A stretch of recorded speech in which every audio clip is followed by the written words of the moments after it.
Hi అండి అందరికి welcome back to Triveni వంటిల్లు. నేను మీ త్రివేణి. ఈ రోజు అయితే నేను సింపుల్ గా ఈవినింగ్ పిల్లలకైతే స్నాక్స్ అయితే ప్రిపేర్ చేస్తున్నాను. అది ప్రాసెస్ ఏంటో చూసేయండి. ఫస్ట్ అయితే ఒక బౌల్ తీసుకొని అందులోకైతే 3 కప్పుల బియ్య పిండిని అయితే తీసుకోవాలి. ఆ బియ్య పిండిని తీసుకున్న తర్వాత అందులోకైతే సరిపడా ఉప్పు వేయాలి.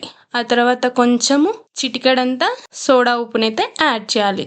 తర్వాత ఆ పిండిని అయితే నార్మల్ గా కలుపుకోవాలి. కలుపుకున్న తర్వాత అందులోకి ఒక హాఫ్ కప్ అయితే పెరుగునైతే యాడ్ చేయాలి. యాడ్ చేసిన తర్వాత మరొకసారి పిండిని కలపాలి. ఆ తర్వాత కొంచెం వాటర్ యాడ్ చేస్తూ సరిపడ్డట్టుగా పిండిని అయితే కలుపుకోవాలి. ఆ పిండిని అయితే కలుపుకొని పక్కన పెట్టాలి. ఆ తర్వాత దాంట్లోకి కావాల్సిన ఒక ఆనియన్ ని, ఒక 2-3 గ్రీన్ చిల్లీని చిన్నగా కట్ చేసి, కొంచెం కరివేపాకును కూడా చిన్న చిన్నగా కట్ చేసి, ఆ ఒక ఆనియన్ ముక్కల్ని, కొంచెము కరివేపాకుని, ఆ తర్వాత గ్రీన్ చిల్లీని అన్నిటిని కూడా యాడ్ చేయాలి. ఆ తర్వాత కొంచెము ఒక 2 స్పూన్లంత జీలకర్ర అయితే యాడ్ చేసుకోవాలి. ఇవన్నీ వేసిన తర్వాత మరొకసారి పిండిని అయితే కలుపుకోవాలి.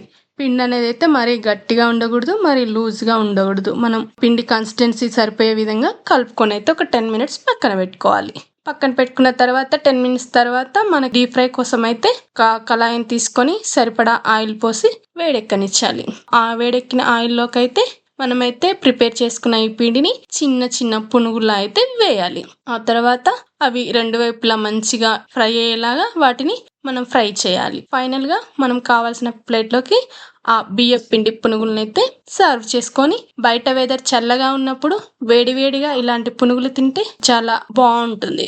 నేను చేసిన ఈ బియ్య పిండి పునుగుల రెసిపీ మీకు నచ్చినట్లయితే please like, share, subscribe my channel. Thank you for watching.